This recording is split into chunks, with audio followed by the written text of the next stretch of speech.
सन 1558 उड़ीसा का पुरी इलाका। मुगल सेना जगन्नाथ मंदिर को तोड़ने के इरादे से आगे बढ़ रही थी। घोड़े सरपट दौड़ रहे थे, तलवारें चमक रही थीं। लेकिन जैसे ही सेना मुख्य गर्भगृह की ओर बढ़ी, एक अजीब सा तूफान उठा। सूरज की रोशनी अचानक गायब हो गई और चारों ओर अंधकार छा गया। फिर सैनिकों ने देखा कि मंदिर के अंदर से तेज रोशनी आ रही है और रोशनी के साथ एक भयानक और डरावनी चीज उनके पास आ रही है। ये दृश्य इतना भयानक था कि कई सैनिक वहीं पर बेहोश हो गए और जो बच गए वे ऐसे भागे मानो उनके सामने मौत खड़ी हो।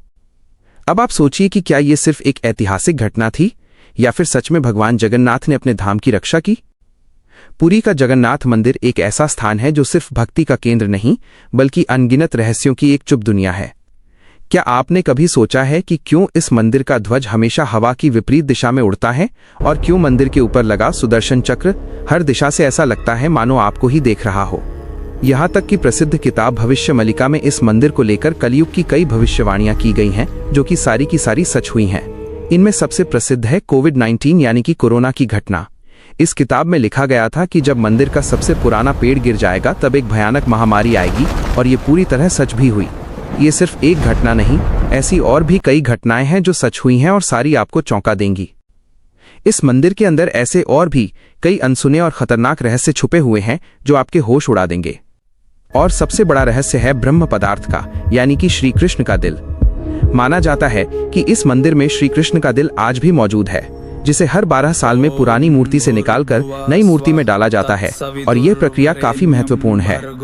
इस दौरान अगर कोई श्री कृष्ण के दिल को देख ले तो वो तुरंत मर जाता है, जिसकी कई घटनाएं हमारे सामने आती हैं। पिछले 800 सालों से इस मंदिर का ध्वज हर रोज बदला जाता है और कहा जाता है कि अगर इसे एक भी दिन न बदला गया तो मंदिर को 18 सालों के लिए बंद करना होगा।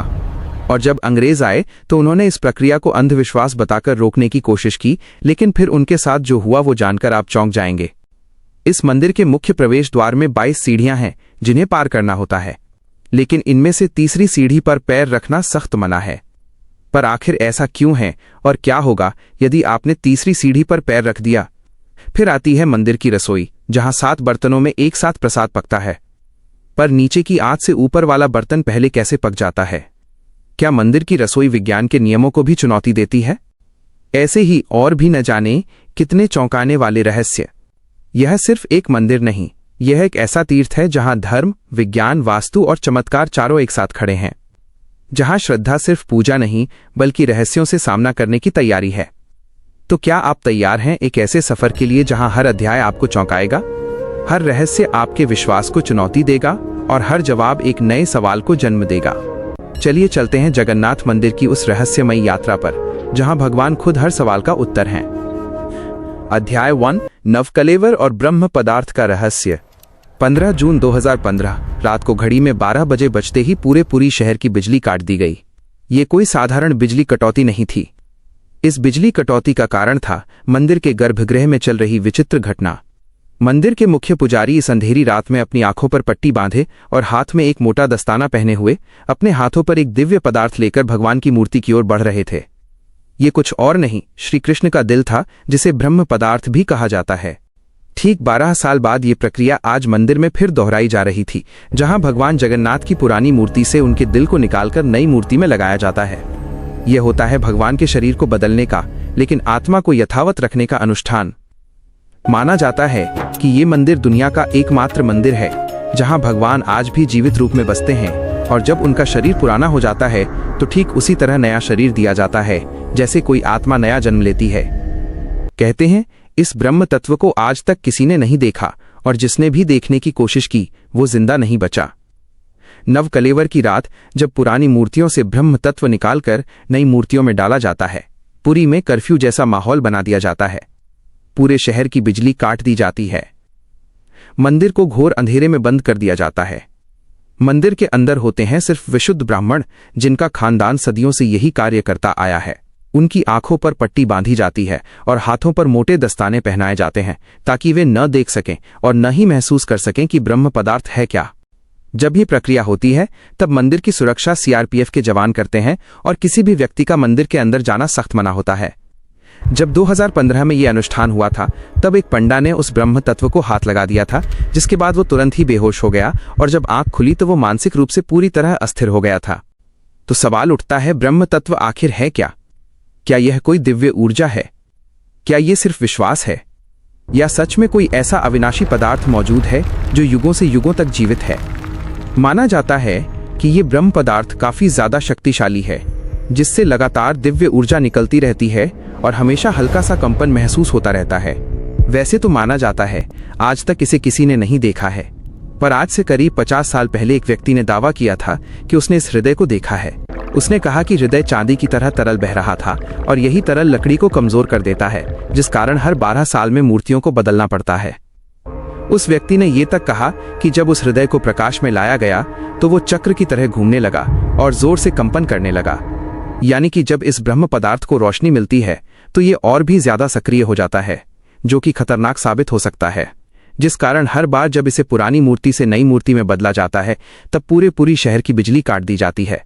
विज्ञान के लिए आज भी यह एक चौंकाने वाला रहस्य है जिसे कोई समझ नहीं पाया, लेकिन भक्तों के लिए ये उनके श्री कृष्ण है, उनका दिल है।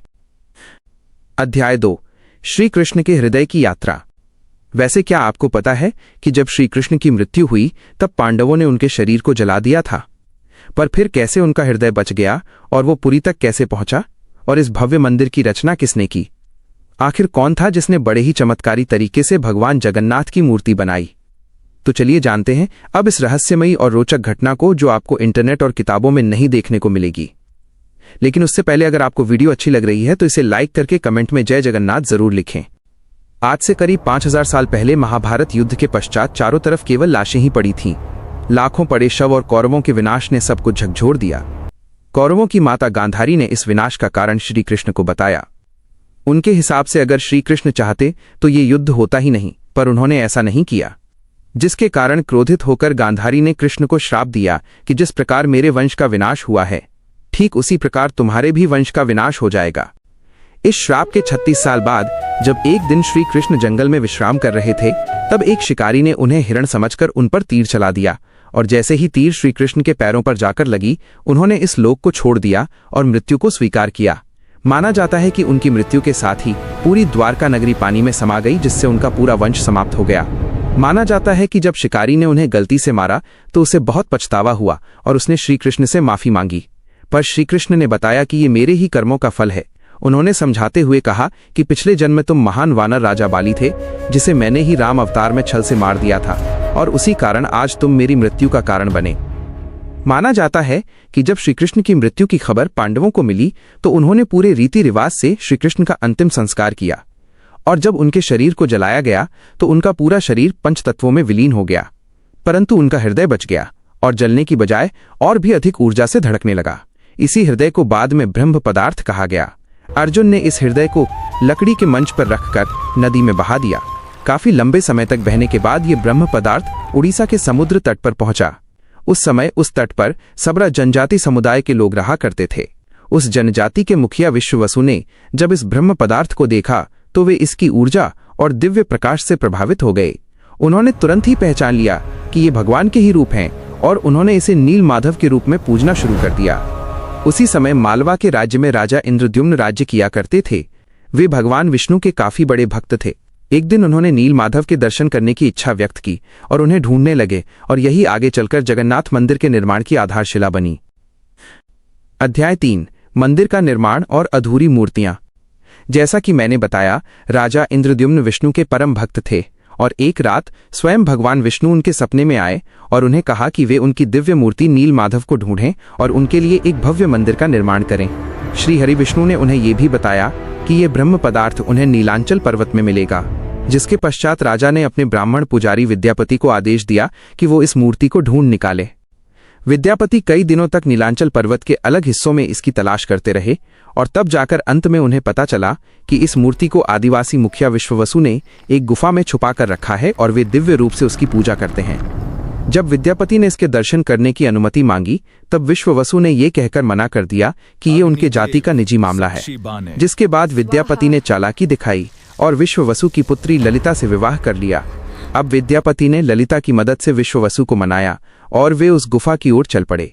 जैसे ही विद्यापति ने उस नील माधव की मूर्ति को देखा, वे उसकी ऊर्जा से काफी ज्यादा प्रभावित हुए और उन्होंने तुरंत ही यह बात राजा इंद्रद्युम्न को बताई। लेकिन जब राजा इंद्रद्युम्न वहां पहुंचे तब तक विश्ववसु ने वो मूर्ति वहां से हटा दी थी, जिससे राजा काफी उदास हो गए और अपने महल लौट आए। इसके बाद फिर से रात में भगवान विष्णु उनके सपने में आए और कहा कि पुरी के तट पर एक बड़ा नीम का पेड़ बहकर आएगा, तुम उस पेड़ से मेरी नई मूर्ति बनाना। वो पेड़ काफी बड़ा था, जिसे उठाना आसान नहीं था। आखिर में जैसे तैसे वे पेड़ को महल तक ला पाए, लेकिन अब सवाल ये था कि इनसे भगवान की मूर्ति कौन बनाएगा। बहुत से कारीगरों ने इस पेड़ से मूर्ति बनाने की कोशिश की, लेकिन सब असफल रहे। उन्होंने कहा कि पेड़ इतना ज्यादा मजबूत है कि हमारे छैनी हथौड़ी का उस पर कोई असर नहीं हो रहा। ये सुनकर राजा काफी परेशान हो गए। तभी एक दिन भगवान विश्वकर्मा एक बूढ़े साधु के रूप में वहां पधारे और उन्होंने कहा कि वे ये मूर्ति 21 दिनों में बनाकर देंगे। राजा काफी प्रसन्न हुए, पर उस बूढ़े आदमी ने एक शर्त रखी। उसने कहा कि मैं एक कमरे में बंद रहकर 21 दिनों में ये मूर्ति बनाऊंगा और तब तक कोई भी इस कमरे का न तो दरवाजा खोलेगा और न ही कोई अंदर आएगा। राजा ने उसकी ये शर्त स्वीकार की और फिर मूर्ति बनाने का कार्य शुरू हुआ। दरवाजा बंद किया गया और कक्ष से छैनी हथौड़ी की आवाजें आने लगी, लेकिन 15 दिनों बाद अचानक से छैनी हथौड़ी की आवाज आना बंद हो गई। महाराज की रानी गुंडीचा काफी चिंतित हो गईं और महाराज को कहा कि हमें दरवाजा खोलकर देखना चाहिए, शायद वो वृद्ध व्यक्ति भूख और प्यास की वजह से मर तो नहीं गया होगा। राजा ने शुरुआत में तो मना किया, पर बाद में वे इसके लिए मान गए और दरवाजा खोल दिया। लेकिन जब दरवाजा खुला तो सभी हैरान रह गए। वह वृद्ध व्यक्ति गायब हो चुका था और पीछे केवल 3 अधूरी मूर्तियां थीं। राजा को यह देखकर काफी दुख हुआ, क्योंकि उनकी शर्त तोड़ने की वजह से भगवान की मूर्तियां आधी रह गईं। जगन्नाथ भगवान के हाथ और पैर अधूरे थे। बलराम और देवी सुभद्रा की मूर्तियां भी अधूरी थीं। जब राजा मूर्ति के पास गए तब उन्हें दिल की धड़कन महसूस हुई और मूर्ति के अंदर से एक दिव्य आवाज आई, जिसने राजा को बताया कि श्री कृष्ण का हृदय इस मूर्ति के अंदर है। राजा ने इन मूर्तियों को स्थापित किया और आज यही अधूरी मूर्तियां भगवान जगन्नाथ के रूप में पुरी में पूजी जाती हैं। अध्याय 4 भविष्य मलिका की भविष्यवाणियां। वैसे दोस्तों, आपको एक बात बता दूं, जो हो रहा है वो पहले ही लिखा जा चुका है और जो लिखा गया है वही होकर रहेगा। यह कोई फिल्मी डायलॉग नहीं, बल्कि पुरी के भक्तों की आस्था और सच्चाई है भविष्य मलिका की। तो चलिए जानते हैं उन भविष्य मलिका की घटनाओं को जो आज सच साबित हो रही हैं। मित्रों, इस मंदिर का इतिहास और वर्तमान एक भविष्यवाणी से जुड़ा हुआ है। भविष्य मलिका एक दिव्य ग्रंथ है जिसे लगभग 500 साल पहले उड़ीसा के महान संत आचार्य महाप्रभु अच्युतानंद ने लिखा था। कहा जाता है कि वे पंच सखा यानी भगवान जगन्नाथ के 5 दिव्य सेवकों में से एक थे, जिन्होंने भगवान के आदेश पर कलयुग की कई घटनाओं को पहले ही देख लिया था। यह ग्रंथ ओडिया भाषा में लिखा गया है और इसकी पंक्तियां कविता के रूप में हैं, जैसे किसी गूढ़ रहस्य का संकेत दे रही हों। आइए हम आपको बताते हैं भविष्य मलिका की कुछ चौंकाने वाली भविष्यवाणियां जो जगन्नाथ मंदिर और कलयुग के अंत से जुड़ी हुई हैं। इस ग्रंथ की सबसे चौंकाने वाली भविष्यवाणी 4 साल पहले काफी ज्यादा वायरल हुई थी, जब लोगों ने दावा किया कि इसमें कोरोना महामारी का वर्णन भी है। नाना रोग आसीबा गोटे बड़ा व्याधि लोका घरे रही बाहर कुना जीबा, अर्थात अनेकों रोग आएंगे, एक बड़ा रोग फैलेगा, लोग घरों में बंद रहेंगे और बाहर नहीं निकल पाएंगे। अब ये पंक्तियां किसी भी सामान्य पाठक को 2020 की कोविड-19 महामारी की याद दिला देती हैं। पुरी और ओडिशा में कई संतों और विद्वानों ने इसे भविष्य मालिका की सटीक भविष्यवाणी माना। इस किताब की एक और बात, इसमें जिक्र किया गया है कि मंदिर परिसर के ऊपर जो कपड़ा है उसमें आग लगने की घटना का उल्लेख मिलता है। कुछ साल पहले पहली बार त्रिदेव के वस्त्र में आग लगी थी। इस घटना के बाद कलयुग के अंत के बारे में एक बार फिर से बातें होने लगीं। कहते हैं कि पापनाश एकादशी के दिन जगन्नाथपुरी मंदिर में एक अखंड महादीप जलाया गया था, लेकिन अचानक तेज हवा चली और झंडा उड़कर दीपक के ऊपर चला गया, जिससे मंदिर के झंडे में आग लग गई। ये घटना 19 मार्च 2020 को हुई थी। कहा जाता है कि दूसरे मंदिरों की तरह जगन्नाथ मंदिर के गुंबद पर कभी कोई पक्षी नहीं बैठता और न ही इस पर कोई प्लेन या हेलीकॉप्टर उड़ता है। लेकिन जुलाई 2020 के बाद से मंदिर के गुंबद पर गिद्ध, चील और बाज को देखा गया था। ये पक्षी मंदिर के गुंबद, स्तंभ और नील चक्र पर भी बैठे थे। ऐसे में दुनिया के महाविनाश की भविष्यवाणी एक बार फिर से चर्चा में आ गई थी। भविष्य मलिका के अनुसार जब कलयुग का अंत करीब होगा तो भगवान जगन्नाथ मंदिर का नील चक्र यानी सुदर्शन चक्र तूफान से टेढ़ा हो जाएगा। मई 2019 में समुद्री तूफान फानी के कारण ये विशालकाय चक्र टेढ़ा हो गया था। ऐसे ही और भी कई भविष्यवाणियां हैं जो सच हो चुकी हैं और कई प्रसिद्ध भविष्यवाणियां आने वाले समय को लेकर की गई हैं। 3 रथ यात्राएं एक साथ रुकेंगी, नदियां उल्टी दिशा में बहेंगी, ब्रह्म तत्व मंदिर से गायब हो जाएगा और फिर अंत में आएंगे भगवान के आखिरी अवतार कल्कि। अब दोस्तों आप ही सोचिए, कि क्या ये महज संयोग है या सच में आचार्य अच्युतानंद को भविष्यदर्शी शक्तियां प्राप्त थीं। अध्याय 5 आक्रमण और प्रतिरोध। सन 1558 में मुगल सेना ने मंदिर को तोड़ने की कोशिश की, फिर उनके साथ जो हुआ वो चौंकाने वाला था।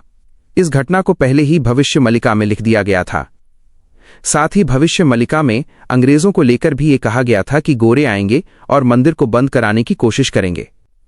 तो चलिए अब जानते हैं कि जब मुगल सेना ने मंदिर पर आक्रमण किया तो क्या हुआ और कैसे ब्रिटिशर्स ने भक्तों की श्रद्धा को अंधविश्वास बताकर मंदिर को बंद करने की कोशिश की।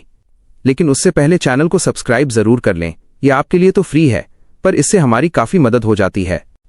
सन 1558 उड़ीसा के पुरी इलाके में घना अंधकार छाया हुआ था, पर वो अंधकार आसमान में नहीं, लोगों के मन में था। क्योंकि इस बार कोई साधारण लुटेरा नहीं, मुगल सेना खुद मंदिर को गिराने के इरादे से आ रही थी। काला पहाड़ नाम का अफगान जनरल, जो तब बंगाल का गवर्नर था, उसकी क्रूरता इतनी बदनाम थी कि उसका नाम सुनकर ही लोग कांप उठते थे। कहा जाता है कि वो सनातन धर्म और मंदिरों से विशेष नफरत रखता था। उस दिन उसकी फौज पूरी ताकत के साथ पुरी की ओर बढ़ी। घोड़े सरपट दौड़ रहे थे, तलवारें लहराई जा रही थीं और मंदिर की शांति में एक भयंकर आंधी की आहट आने लगी। जैसे ही सैनिक मुख्य गर्भगृह की ओर बढ़े, अचानक मौसम बदल गया। तेज हवाएं चलने लगीं, आकाश काला पड़ गया, सूरज की रोशनी एकदम गायब हो गई और मंदिर के चारों ओर एक रहस्यमयी घना अंधेरा छा गया। मंदिर के भीतर से एक चमकती हुई रोशनी निकली जो किसी इंसान की नहीं थी। ये रोशनी जैसे ही बाहर आई, पूरा मैदान एकाएक शांत हो गया।